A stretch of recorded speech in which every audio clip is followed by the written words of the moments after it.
यार सिक्को, तूने सोचा किस पे रिसर्च करेगा? नहीं यार, तूने क्या सोचा?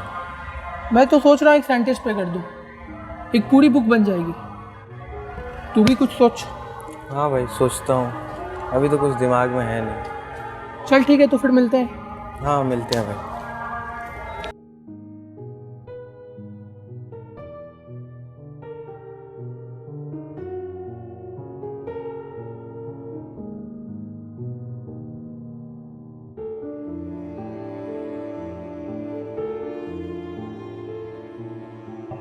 चिंटू ने तो असाइनमेंट रिसर्च कर भी लिया, मैं किस पे करूं?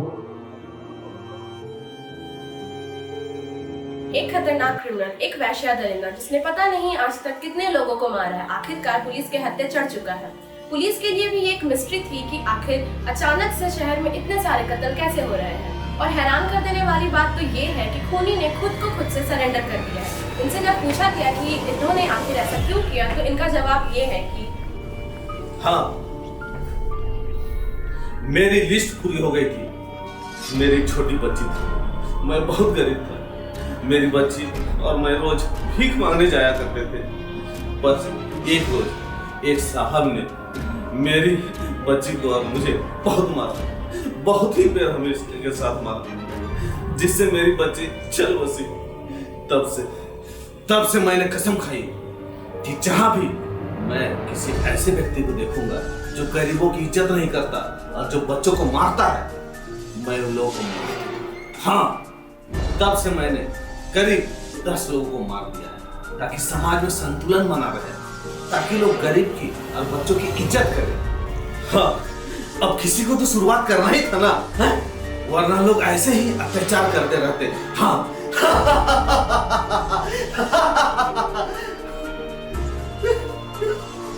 ये मेरी बच्ची, उसके कपड़े हैं जिसे मैं कफन के तौर में बांध के रखा हूँ, ताकि मेरी मौत कभी भी कहीं भी हो जाए, मुझे कोई फर्क नहीं पड़ती। हाँ, मुझे कोई फर्क नहीं पड़ता।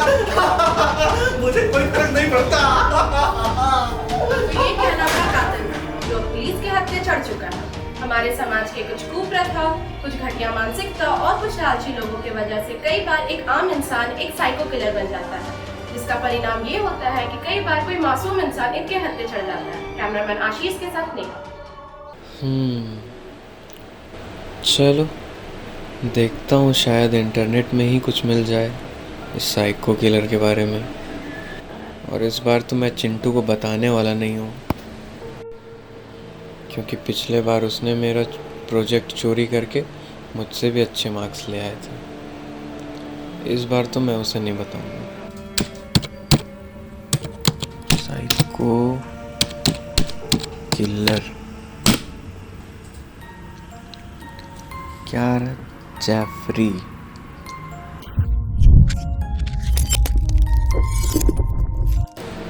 अरे कुछ तो है वीडियोस इसके बारे में।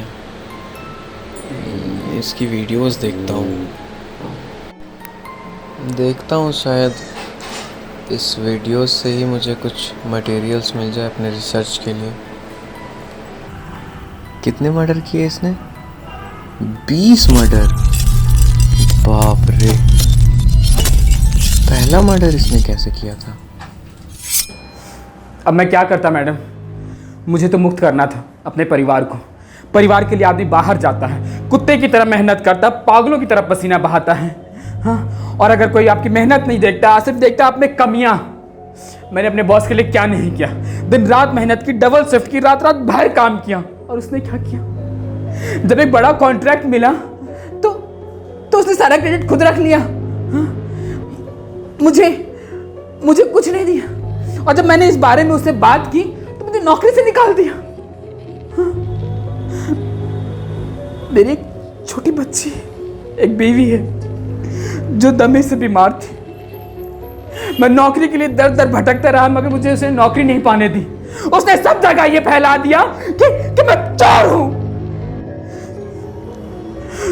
तब मैंने कसम खाई कि मैं जितने भी बड़े बॉस है कंपनी के, मैंने सबको मार दूंगा। मैंने सबको मार दिया। हाँ, मैंने सबको मार दिया, ताकि मैं एग्जाम्पल सेट करना चाहता था, ताकि ये सब जान सके कि एम्प्लॉय नौकर नहीं होता है, उसकी इज्जत होती है। उसे भी इज्जत दे, उसे काम का क्रेडिट दे।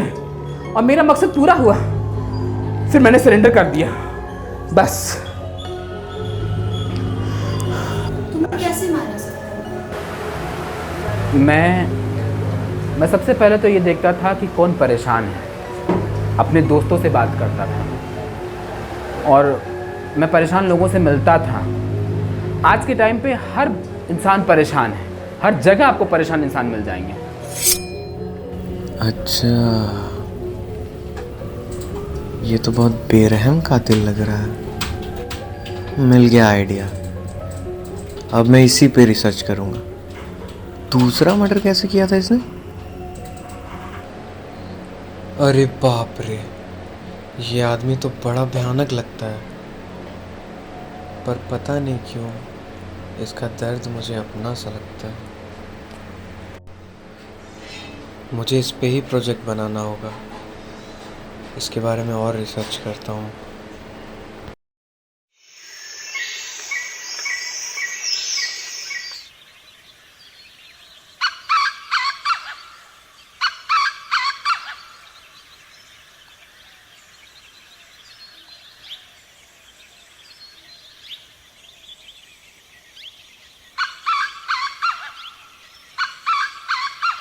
भाई उठ जा। ओ भाई इतना सोएगा यार, सुबह हो गई। क्या कर रहा था तू रात भर? किस पे रिसर्च करूँ? यार अब समझा तू किस पे रिसर्च करेगा। अच्छा छोड़ ये सब, कुछ सोचा? अभी तक नहीं सोचा है यार। अच्छा ठीक है यार, अभी तो टाइम भी है। आज शाम को पता है ना क्या है? हाँ मेरी मम्मी पापा की एनिवर्सरी है। हाँ। आज यो शाम में पार्टी है। हाँ ठीक है, आ जाऊँगा। चल कुछ सोच अभी। हाँ। टाइम भी बहुत है, निकलता हूँ मैं। ठीक है। चल बैठ। अगर इस साले को मैंने इस बार बता दिया कि मैं क्या कर रहा हूँ, तो पिछली बार की तरह फिर मेरा सारा मेहनत चोरी करके मेरे से ज़्यादा अच्छा मार्क्स ले आएगा। इस बार तो मैं नहीं बताने वाला हूँ इसको।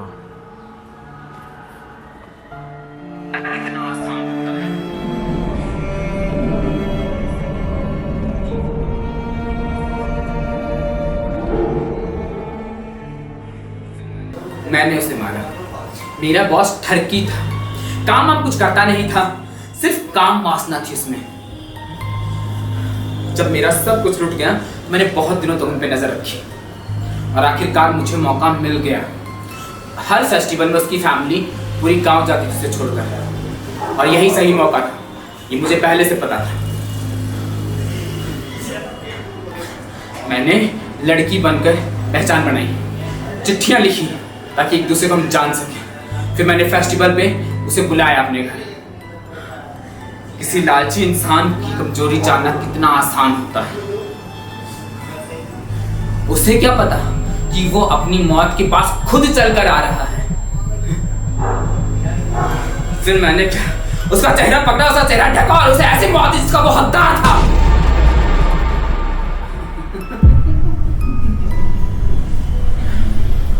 फिर उसके गालों पे मैंने एक प्यारा सा किस। अरे भाई, जिसको जो चाहिए वो दे दो। हाँ? फिर उसकी लाश के साथ बैठ के मैंने घंटों बातें की, उसे समझाने की कोशिश की कि तुमने जो किया वो बहुत गलत किया। मुझ जैसे इंसान का फायदा उठाया, मेरी मेहनत का। हाँ? उसे मारकर मैंने ये संदेश दिया कि अगर समाज में कोई किसी का फायदा उठाएगा, किसी के हक का फायदा उठाएगा, तो मैं उसे मार दूंगा, उसका यही अंजाम करूंगा मैं। ले, सोचा तुम किस पे रिसर्च करेगा? नहीं, अभी नहीं सोचा। मैंने तो सोच लिया,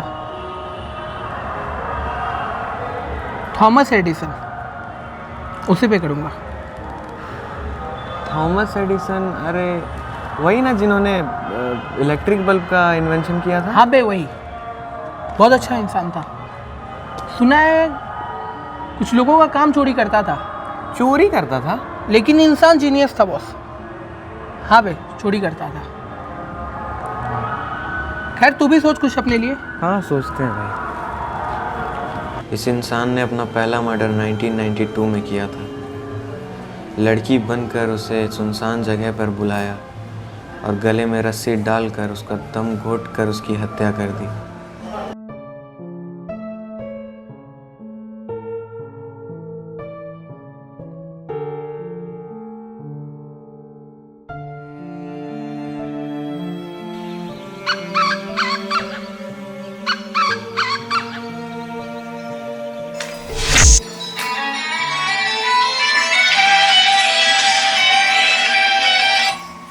हेलो। हाँ भाई। हाँ भाई सिक्कू। भाई मैं तुझे ये बताने के लिए फ़ोन किया कि मैं अपना असाइनमेंट एक मिनट, तो इतना डरा हुआ क्यों है? अरे कुछ नहीं, वो कुछ नहीं, बोलो बोलो। भाई मेरा असाइनमेंट तो हो गया है। तुमने बना लिया? हाँ भाई। इतनी जल्दी? ये सब तो छोटी सी बात है, मुझे ज़्यादा मेहनत नहीं करनी पड़ती है। कैसे? इतनी जल्दी कैसे? अरे अपनी फ्रेंड है ना पूर्वी, उसी से मैंने बनवा लिया है। उसने तेरा कैसे? उससे तो पहले खुद का बनाना होगा ना। अरे ये सब छोड़ तू, अब तू अपना देख, अब तू जेल। चल बाय।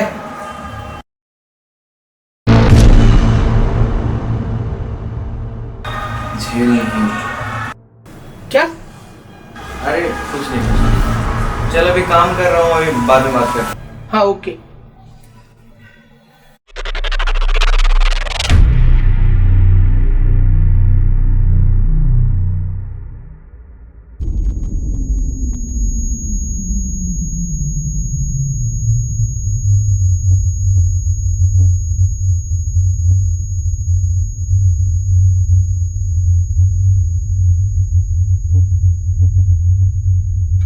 अरे सर सर सर सर, एगो मर्डर हो गया। अब मर्डर जहाँ हुआ ना वहाँ से ही मिला, देखिए।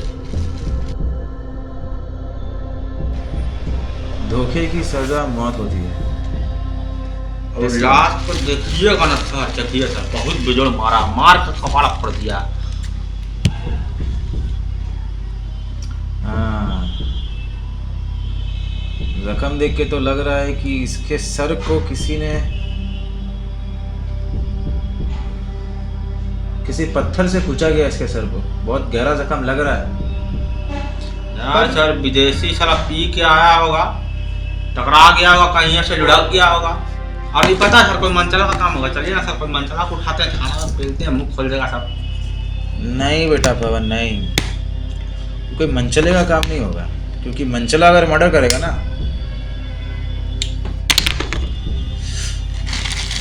तो वो ये नोट नहीं छोड़ेगा। ये नोट छोड़ा गया मतलब ये किसी तरीके से सोची समझी साजिश है। और ये चैलेंज है हम लोगों को कि हम लोग इसको पकड़े। पर आखिर ऐसा करेगा कौन? एक काम करो, तुम जाओ और वहाँ पे आसपास पूछो किसी से, किसी को कुछ पता है क्या वारदात वाले वक्त में वहाँ पे कोई था क्या, क्या होता है वहाँ पे, ये सब जाके पता करके आओ, ठीक है? चलो। साला ये टेस्ला कौन है?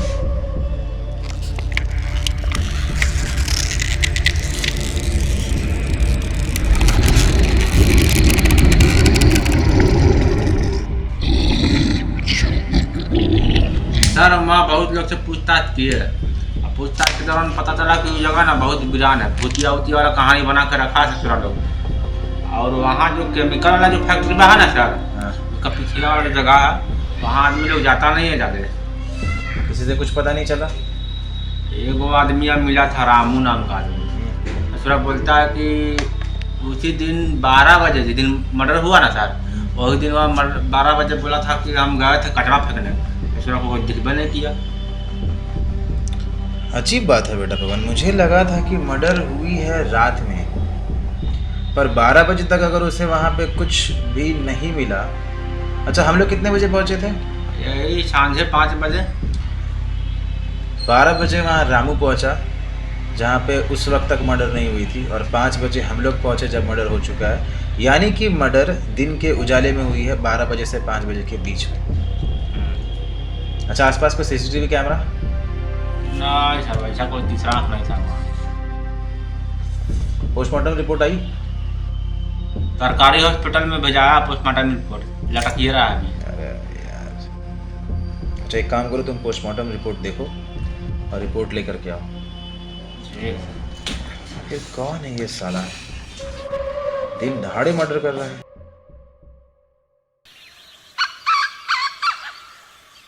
अरे ये सुनो तो, मेरी बात तो सुनो। अब क्या बाकी रह गया है बोलने को? तुमने मेरी सारी मेहनत बर्बाद कर दी। तुमने मुझसे कहा था कि तुम्हें सिर्फ मेरे रिसर्च देखने हैं, पर मुझे क्या पता था कि तुम मेरे ही रिसर्च को सबमिट कर दोगे। Shame on you Chintu, shame on you. अरे यार मुझे माफ कर दो बाबा, इतनी छोटी सी बात। छोटी सी बात? तुम्हें ये छोटी सी बात लगती है? तुम्हें पता है मैंने इस प्रोजेक्ट के लिए बिना खाए बिना पिए कई रातें और कई दिन बिताई हैं, पर रिमेंबर, तुम्हें इसका कर्मा एक दिन जरूर मिलेगा, जरूर मिलेगा Chintu. Hello Urvi, hello hello. हाँ भाई बोल। हाँ तो सिक्कू साहब, आप बताइए, आपके बड़े भाई की किसी से कुछ दुश्मनी थी क्या? कोई आपसी रंजिश? नहीं सर, ऐसा तो कुछ भी नहीं था। कहीं से पैसा उधार लिया था का? नहीं सर। कोई तो वजह होगी, तुम्हारे भाई को मारने की किसी के पास तो कोई वजह होनी चाहिए। नहीं सर, ऐसा तो कोई नहीं था। और वैसे भी सर, वो मेरा अपना भाई नहीं था, वो एडॉप्टेड था। मिल गई वजह? क्या वजह? हमने तुम्हारी माँ की स्टेटमेंट ली, उसमें उन्होंने साफ कहा कि तुम्हारा बड़ा भाई एक शराबी एक जुआड़ी था, और शराबी और जुआड़ी के 1000 दुश्मन। हाँ तो किसी दुश्मन ने टपका दिया होगा तेरे भाई को। अच्छा ये बता, आखिरी बार कब बात किया था तूने अपने भाई से? कुछ 2-3 महीने पहले। क्या बात किया? सर मैं अपना हक मांग रहा था उससे। दिया? अरे नहीं बेटा पवन, इसके पोस्टमार्टम रिपोर्ट से ये साफ पता चला है कि इसका भाई एक नशेड़ी शराबी था। इसके भाई ने मौत के दिन भी बहुत शराब पिया हुआ था, और इसके भाई की मौत किसी दीवार से बहुत फोर्सफुली टकराने से हुई है, जिससे सर में बहुत गहरा चोट लगा और बहुत खून निकली है। तो सर केस पानी की तरह सिंपल है, दारू पी के कहीं गया होगा और कहीं से टकरा गया होगा, माथा उठा फूट गया, मर गया ससुरा। पर वही तो मैं सोच रहा हूँ यार, कि केस हमारा ये बहुत सिंपल बन सकता था, लेकिन उसके बाद भी मर्डरर ने ये नोट क्यों छोड़ा? इसका मतलब है कि किलर को अपना पे बैक चाहिए। पे बैक मतलब रिवेंज। ये आप कैसे बोल सकते हैं सर? ये मैंने ये नोट बता रही है, धोखे की सज़ा सिर्फ मौत होती है। टेस्ला, इसका मतलब इसके भाई ने किसी टेस्ला नाम के आदमी से कुछ पैसे लिए होंगे, शायद वो पैसा नहीं लौटा पाया होगा और टेस्ला ने इसके भाई को ख़त्म कर दिया। अच्छा एक काम करो पवन, तुम इसके भाई के बारे में पता करो, सारा डिटेल निकालो और कॉल डिटेल्स देखना क्या है, किसका कॉल पहले आया था और उस मौत वाले दिन आया था, और एक ज़रा ये भी देखना कि कहीं इसके भाई का कुछ इंश्योरेंस वगैरह तो नहीं किया हुआ है। इंश्योरेंस? वो क्या इंश्योरेंस करेगा सर, वो तो खुद 24 घंटे नशे के हालत में रहता था। अच्छा ये बता, मर्डर वाले दिन तुम दोनों कहाँ थे? सर हम लोग तो घर पे ही थे, अपने अपने असाइनमेंट की तैयारी कर रहे थे।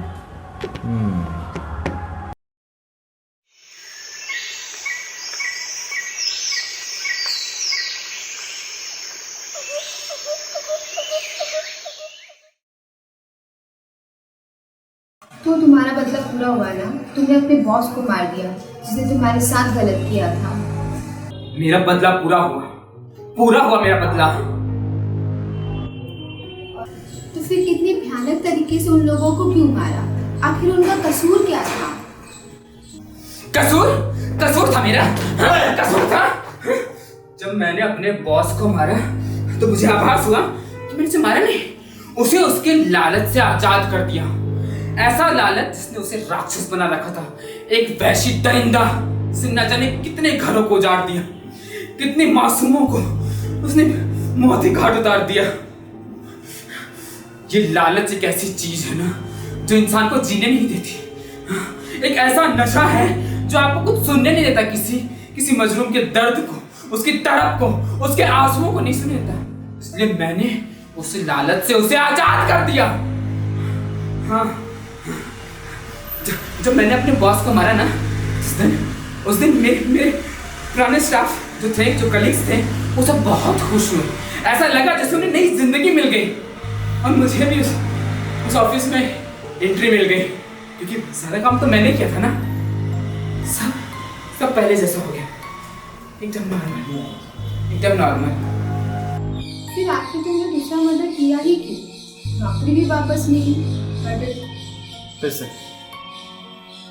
फिर आखिर तुमने दूसरा मर्डर किया ही क्यों? बदला भी पूरा हुआ, नौकरी भी मिल गई, तो फिर क्यों? अब मैंने ठान लिया था कि मैं उन्हें उससे मुक्त करूंगा, इस लालच से मुक्त कर दूंगा। एक बार मैं घर जा रहा था, मैंने देखा कि एक छोटा सा बच्चा फूल की दुकान में बैठा फूल बेच रहा था। वहाँ एक गाड़ी आके रुकी, एक साहब उतरे, उन्होंने फूल खरीदे। फूल देखने में बहुत खूबसूरत थे। उन्होंने फूल लिए, पैसे दिए, लेकिन जब जाने का तो क्या देखता है वो, उसमें कुछ फूल मुरझाए हुए, कुछ पंखुड़ियाँ टूटी हुई हैं। उसे बहुत गुस्सा आया, उसने वो फूल और गुलदस्ता उस बच्चे के मुंह पे देके मारा और उसने अपने पैसे की धौंस जमाते हुए उसकी पूरी दुकान उजाड़ दी। वो बच्चा रोता रहा, बिलबिलाता रहा कि मेरी माँ भूखी है साहब, मेरी माँ भूखी है, उसने 3-4 दिन से कुछ नहीं खाया साहब, वो नहीं मुझे खाने में तो मर जाएगी साहब, मेरी बहन भूखी। मगर उसे जरा भी दया नहीं आई। उसने अपने पैसे के घमंड में उसकी पूरी दुकान उजाड़ दी, उसकी पूरी जिंदगी उजाड़ दी। तब मैंने डिसाइड किया कि मैं उसे मार दूंगा, क्योंकि जब भी मैं किसी बेसहारा को देखता तो मुझे अपनी बच्ची और बीवी याद आती, उनके बिलबिलाते चेहरे, उनके सितम ढाए चेहरे याद आता है। तब मैंने ठान लिया कि मैं उसे मार दूंगा और मैंने उसे मार दिया। तो सितम देने वाले भी आपके दुश्मन हो गए? हाँ, उस इंसान का मैंने पीछा किया और मुझे पता चला कि वो मेरे घर से ज्यादा दूर नहीं रहता है और उसकी कमजोरी भी वही थी जो मेरे बॉस की थी, लड़कियां। क्यों मैडम?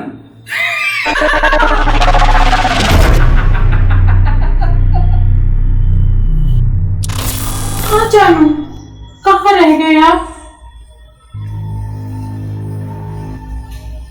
हाँ, या नहीं तो असली मकसद मिलता है जिंदगी का साहब। आइए ना, दरवाजा खुला है।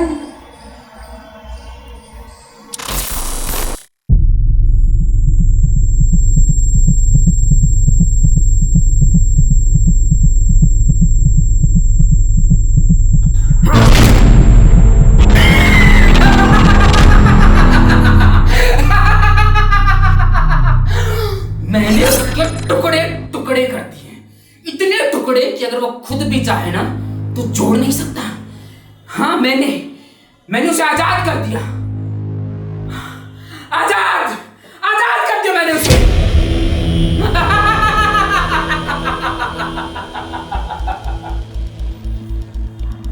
पर क्यों? आप तो उसे मारकर ऐसे छोड़ भी सकते थे, तो फिर उसकी बॉडी के साथ इतनी ममता क्यों? यही तो राज है ना मैडम, आत्मा एकदम शुद्ध होती है, ये मेरा मानना है। आत्मा ही ईश्वर है। ये लालच, ये भुखमरी, ये बीमारी, ये गुस्सा, ये सब हमारे पैदा होने के बाद आते हैं। हाँ, आप बताइए, आप क्या लेकर आए थे? बताइए क्या लाए थे आप? हाँ, बॉडी।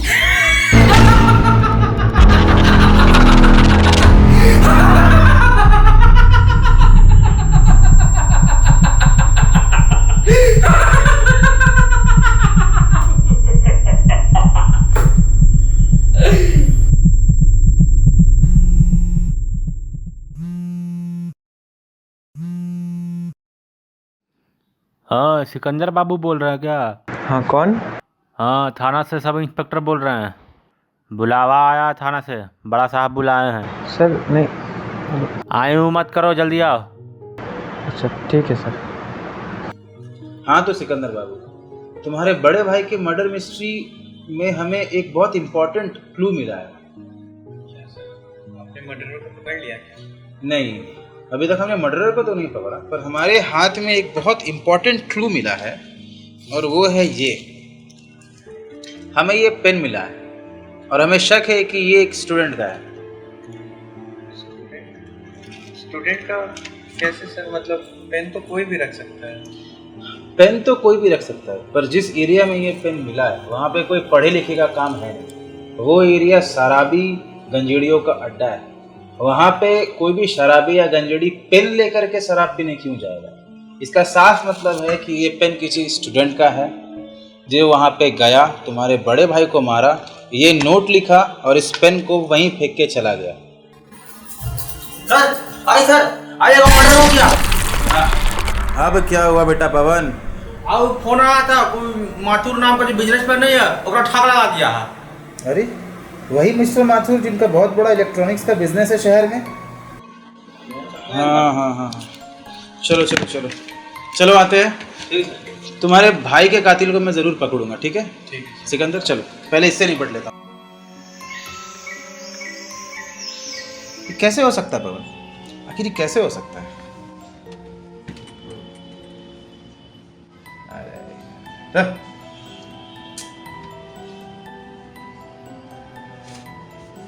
वही तो हम सोचा था सर कि ये भाई साहब का क्या गलती हुआ होगा, इसको काला टपकैला। मिस्टर माथुर और सिकंदर के भाई के मर्डर में कुछ ना कुछ तो कनेक्शन है। सर आपको कैसे पता सर? मुझे पता है इसके वजह से। ये एविडेंस हमको मिला है वारदात की जगह से। सितम ढाने की सजा मौत होती है। टेस्ला। सितम ढाने? अरे सर वो तो खुद 60 साल का बूढ़ा, वो का सितम ढाएगा? यही तो मैं भी सोच रहा हूँ बेटा पवन, यही तो मैं भी सोच रहा हूँ। एक काम करो, मिस्टर माथुर के बारे में पता लगाओ, और मुझे शक है कि इन दोनों की मर्डर एक ही मर्डर ने किया है, क्योंकि मिस्टर माथुर के भी शरीर में वैसे ही घाव, उसके भी गालों में वैसे ही किस, और मुझे लगता है कि वहाँ पे भी कुछ ना कुछ नोट ज़रूर छूटा होगा। पता लगाओ कहीं कहीं इनका कोई आपसी रंजिश तो नहीं था, कोई प्रॉपर्टी को लेके विवाद या कोई इंश्योरेंस। पता लगाओ। अरे साला ये टेस्ला कौन है?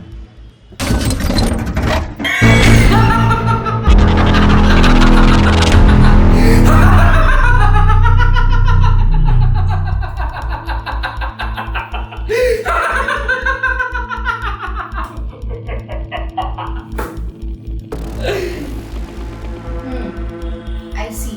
और तीसरा कत्ल? अब मैंने गिनना छोड़ दिया था। मुझे जहां भी कोई बेसहारा मजलूम मिलता जो अपनी आवाज नहीं उठा सकता, उसकी आवाज मैं बनता और मैं उन सबको मार देता, उनके लालच से उनको आजाद कर देता था। तीसरा, चौथा, पांचवा सब मुझे वहीं मिले। पता है कहां? वहां जहां पर हर गरीब पर धोस जमा सकते हैं पैसे वाले। हाँ, गरीबों की बस्ती में मैं वहीं जाता था, वहीं जाके रहने लगा। अपनी नौकरी, अपना घर मैंने सब छोड़ दिया। मैं वहां जाके रहता और देखता कि किस पर जुल्म हो रहा है, और जिस पर जुल्म होता वहां जाकर मैं उस अमीरजादे को